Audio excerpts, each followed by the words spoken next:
好啦，各位觀眾，大家下午好啊！好啦，接住之前嘅內容啊，翻嚟我哋嘅頻道。咁呢，我而家喺邊呢？嚟到啦。咁啊，行埋文昌南路啦。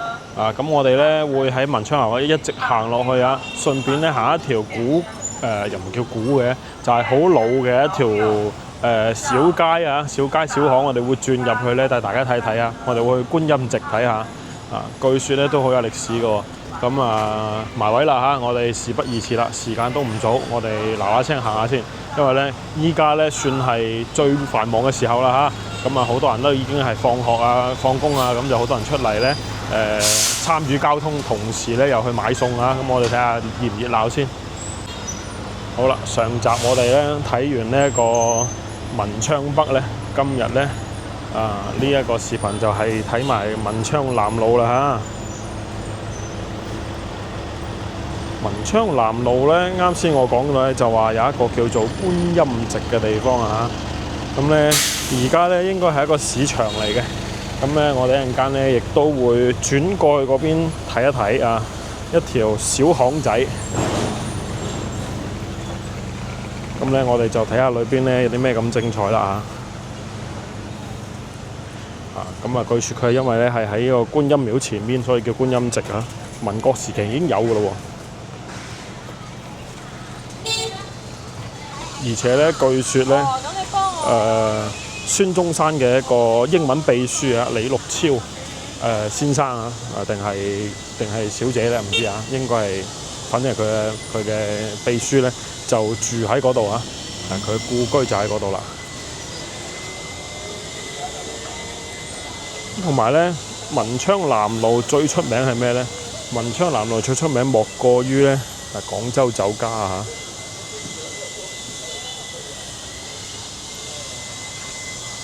行到呢度呢，一抬頭睇一睇，咦？呢種建築啊，風格係咪好熟悉啊？以前呢，肯定係一個大押嚟㗎啦。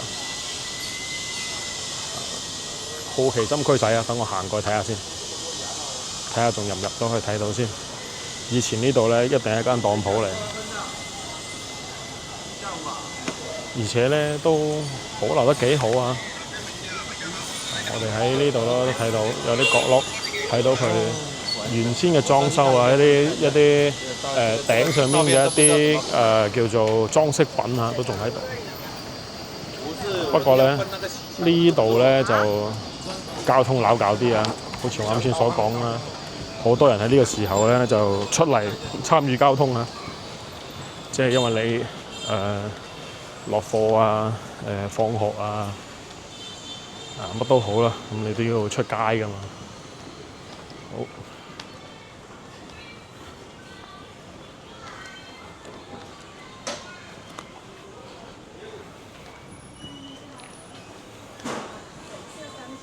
呢條巷叫做寶華北啊。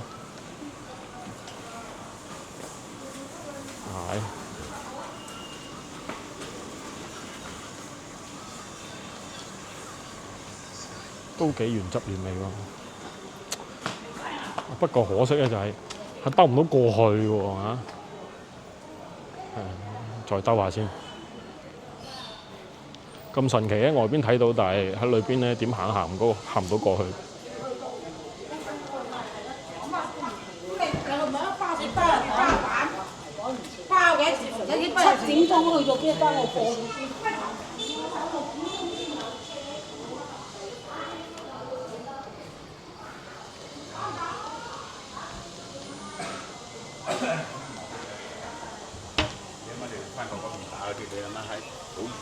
確實係真係過唔到去喎嚇，咁算啦，我哋行翻出去街外邊睇啊。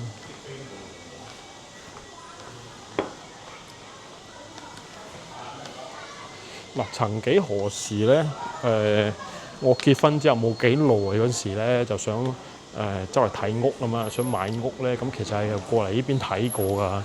咁當時我冇記錯咧。我睇嘅其中一間咧，應該就喺呢度附近啦，好似就喺呢度樓上。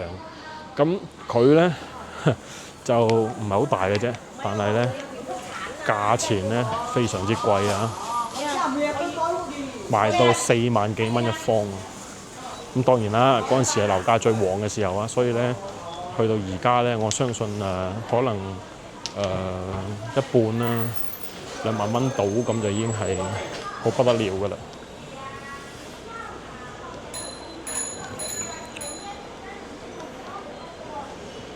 嗱，好可惜啊！兜入嚟咧，點睇都睇唔到我哋想睇嘅嗰棟大押係點樣入去。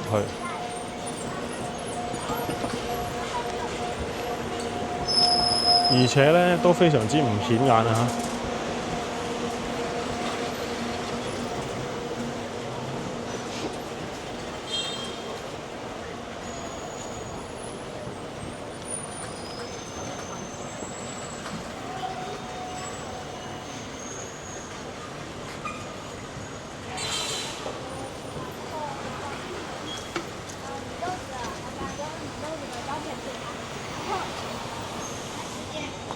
確實真係睇唔到，有車緊有啱先，我哋喺對面馬路嘅嗰一個角度咧先睇得到啊！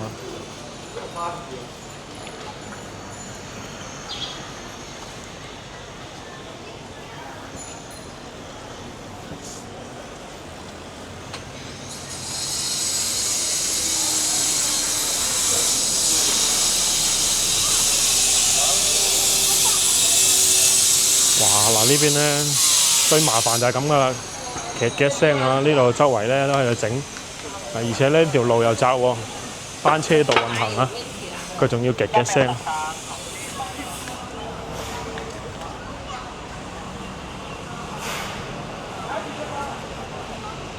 睇睇呢邊啲樓啊，有啲咁樣嘅矮樓啦，又有啲咁樣嘅高樓喎。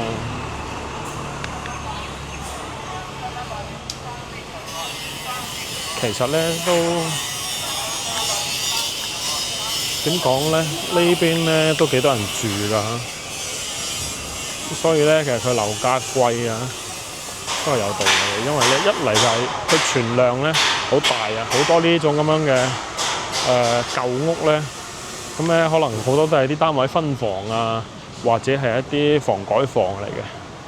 咁咧咁呢啲舊屋其實咧講真啦，就大就唔大嘅，而且咧條件都一般啊。升就升在呢邊咧，老荔灣啊，所以咧配套設施好，學位咧都冇話特別多名校，就係個地頭咧比較值錢啊，所以咧呢邊咧都係人住嘅人係多嘅。買乜嘢？你乖婆仔。不過咧呢邊講真啦，混亂啊！好啦，嗱，觀音席喺邊咧？應該就係我哋面前嘅呢度啊！我哋過馬路行嘅，睇下先。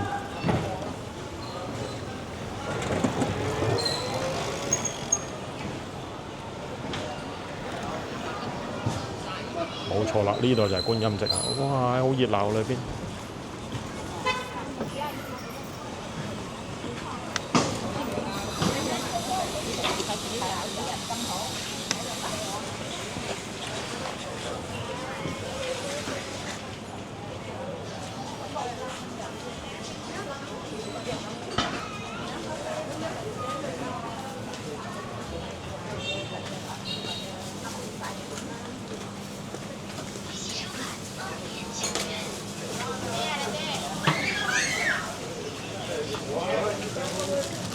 哇，仲係好原生態啊！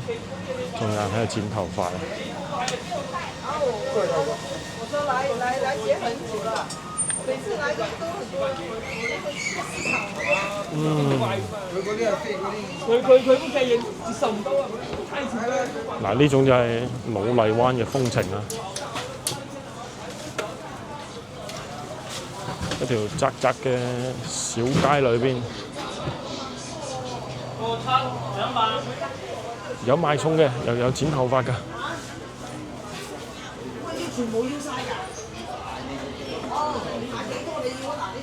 仲會有好多啲隱世小店啊！呢啲賣鯪魚㗎我相信呢啲絕對係隱世小店。睇睇先啊！文昌南路2層半。83方米173萬，唔係好貴嘅喎又。果然如我所料啊，真係降翻落嚟啦個價錢。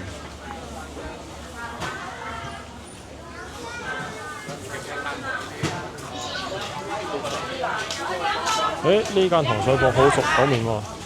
嗱，有好多博主咧又走過嚟呢度探店㗎嚇。原來喺呢度，哦，呢度仲要整路啊，怪唔之得啦。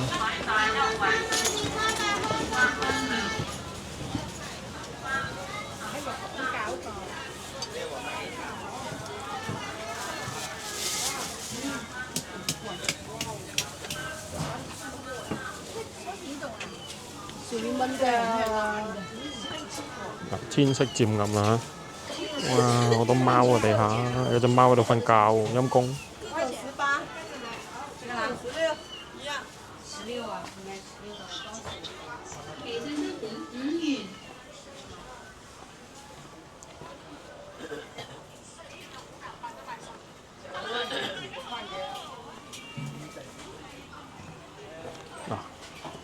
我啊冇規定路線㗎，帶大家周圍兜啊，睇下呢啲小街小巷。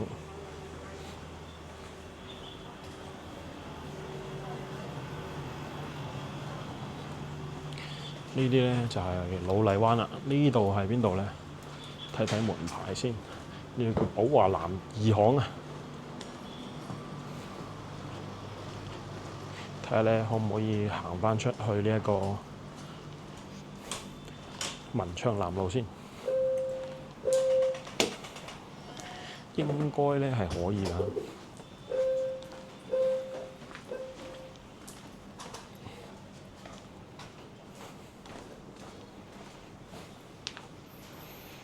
啲巷仔咧雖然好舊，但係咧呢啲路咧全部重新鋪過嘅。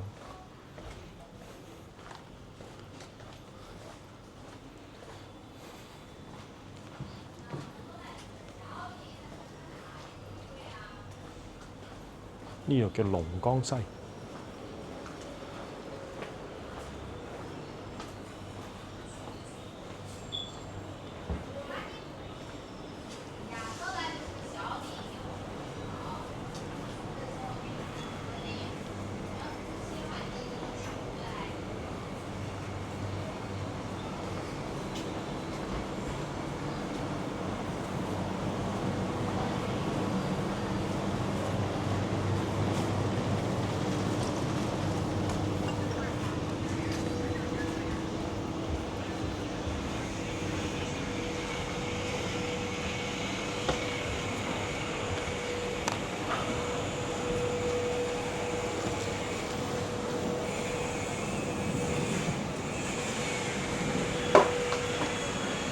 基礎建設啊，冇辦法啊，因為咧，我哋見到呢啲路啊鋪靚仔咗咧，其實咧都係以前啊喺若干年前咧應該都係將呢條街咧揼爛咗之後咧重新鋪過㗎。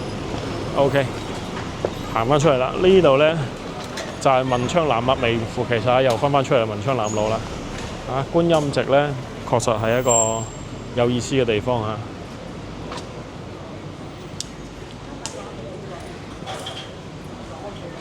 而家咧係一個市場，尋找一啲老西關嘅味道咧，可以翻嚟呢度行下。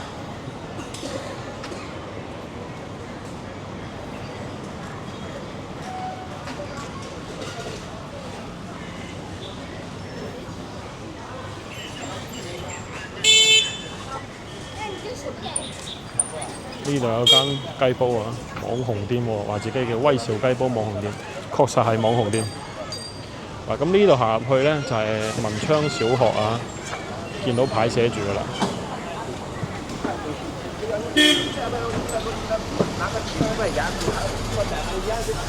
由於呢度咧非常接近呢一個步行街啊，所以咧好多嘢食嘅呢度。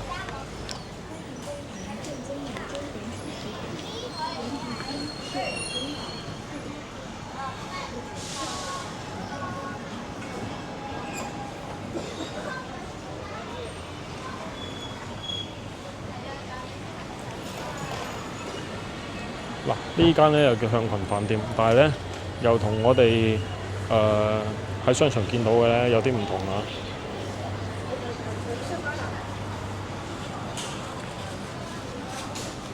類似於咩咧？類似於咧又係合夥人分咗呢一個叫做兩家啊。一家合夥人咧就攞廚師，一家合夥人咧就攞咗佢個叫做招牌啊。所以咧，我哋成日喺外邊見到嗰間連鎖嘅叫悅向群嘅啊，咁係另外一個牌子嘅。呢個咧又係另外一個嚟㗎嚇。啊，即係邊間正宗唔正宗咧，講唔上啊，應該都係差唔多嘅啫。但係咧就都會有件咁嘅故事喺度咯。啊，廣州做餐飲咧，時常會發現呢種情況啊。上一期我哋先講完啦，銀記又係咁樣。啊，賣糖水嘅又可以係咁樣啊，賣拉腸又可以係咁樣，都食飯嘅啊，都可以係咁樣啊，都係老字號啊。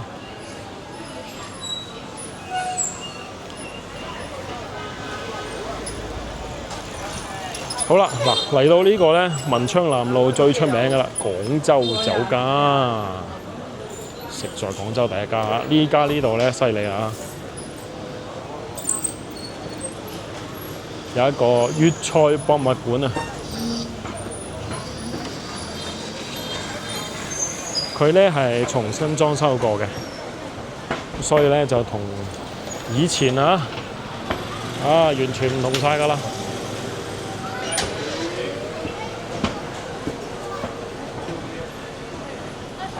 之前咧就好誇張㗎，呢度咧話要食飯咧要買黃牛號嘅，但係好似話咧最近整治過啦。我哋之前咧頻道嘅時候都有講過啊，咁但係而家咧聽講已經冇一開始嗰段時間咁惡劣㗎啦。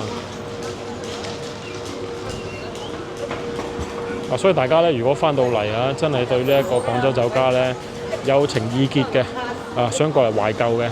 咁都可以過嚟啊！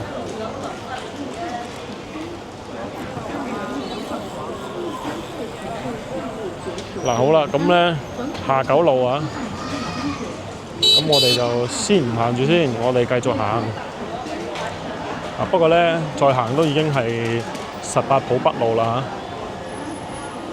嚇。呢度咧其實已經屬於18堡北路啦。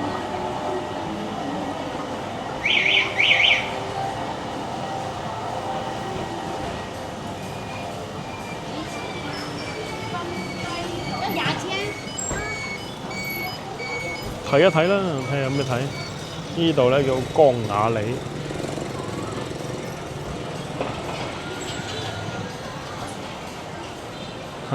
點解會想過嚟睇咧？因為呢度睇到個何濟公藥廠贊助，又幾得意喎。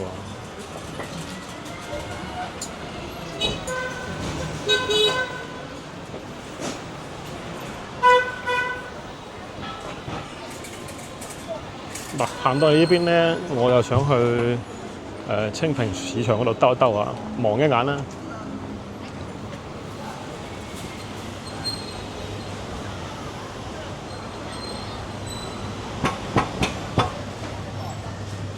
呢個叫曹基直街。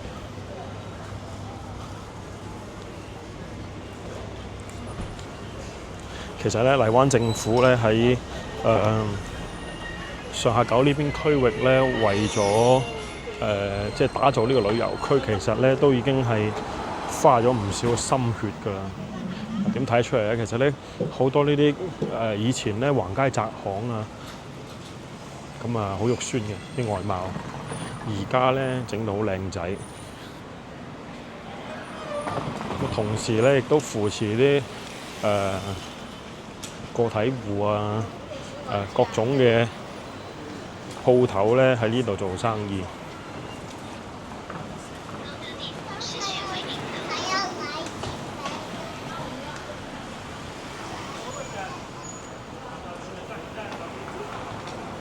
即係起碼咧喺呢邊行起身咧，唔會覺得話哇好肉酸啊，好似以前咁殘殘舊舊嘅，條路又唔平啦，唔同晒啦。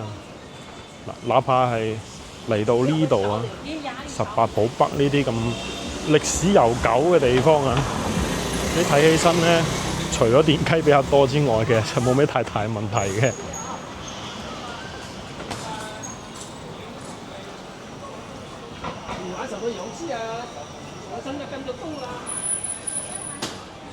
呢邊咧18寶路啦，我哋沿住呢條路行啦。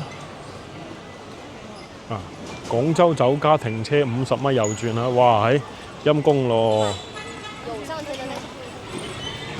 點解我話陰公咧？都唔知點行入嚟呢條路啊！如果你去到廣州酒家門口放低咗個乘客之後，咁你想開翻去停車場咧，咁啊真係恭喜發財啦！呢度咧全部都係單行線嚟嘅。佢話俾你知停車場喺呢度啊，你都唔知點嚟。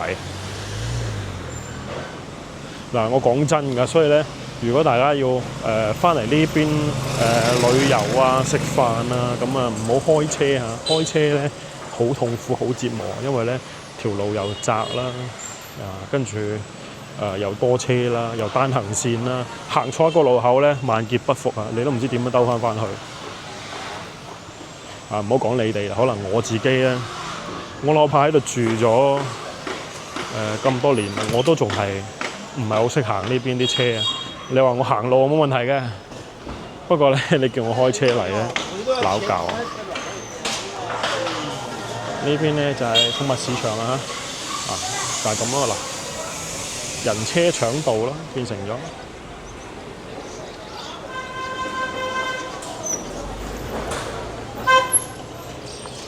哇！睇下呢啲亂七八糟啊！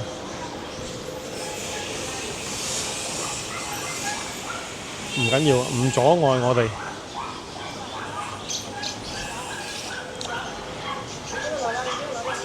嗱，簡單睇下啦。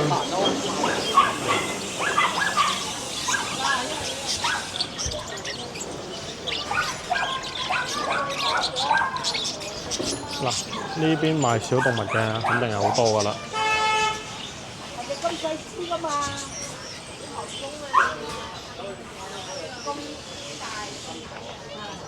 哇！你好啊！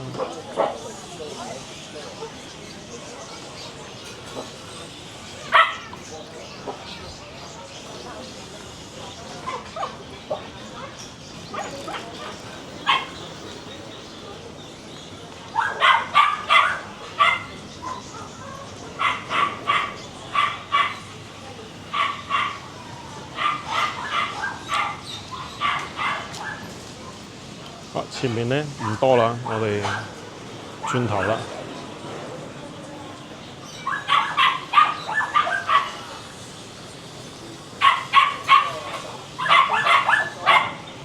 其實咧，我係覺得啦，貓貓狗狗咧，如果大家係中意嘅話咧，就領養代替購買比較好啊。純粹咧，因為呢度啊時間長啦，所以咧我哋大家都知道啊，呢度附近咧就係寵物市場啊，但係咧實際上啊，喺呢度咧，我又唔係好推薦大家咧買貓貓狗狗嘅。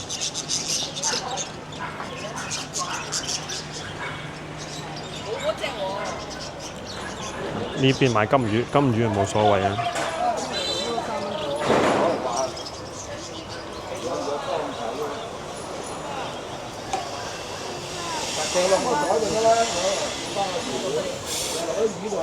咁啊細個咧我都中意啊，咁啊叫阿媽咧過嚟，跟住就擔張凳仔坐喺度咧，咁就撈啊，咁又唔係好貴嘅，5蚊10蚊咁樣咧就可以買啲魚翻屋企噶啦。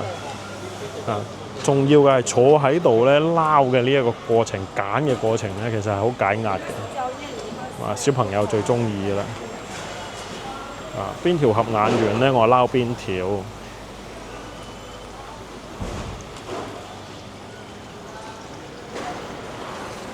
不過咧，我因為屋企有養貓，所以咧，我媽就唔係太中意咧買魚啊，因為咧魚好危險啊。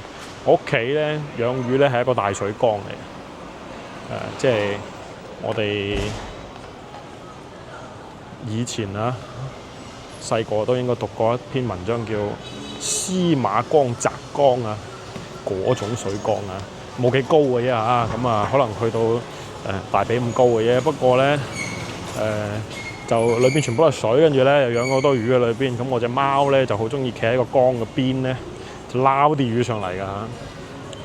咁啊成日撈下冇一條，撈下冇一條。咁所以我媽就覺得我浪費錢啊，成日買魚翻屋企，俾我隻貓撈晒嚟食。好啦，咁咧清平市場就簡單睇咗下啦。咁我哋咧就要行翻出嚟上下九啊，下九路呢邊啊。咁我哋今日咧就睇咗文昌北啦。咁啊喺呢邊老城區啊，連續轉咗2集啦嚇。唔知道大家覺得點啦？咁咧，如果大家中意咧，記得嚇一定要點一個訂閱嚇。點咗訂閱之後咧，因為我哋每日都會更新，咁你就唔會去錯過啦嚇。因為我哋每日嘅更新咧，都會去唔同嘅地方嘅。咁如果我哋想足不出戶睇廣州咧，記得要跟住我頻道啦嚇。好啦，嗱，咁我哋咧今日啦，先睇住咁多先啦，時間都差不多了啦。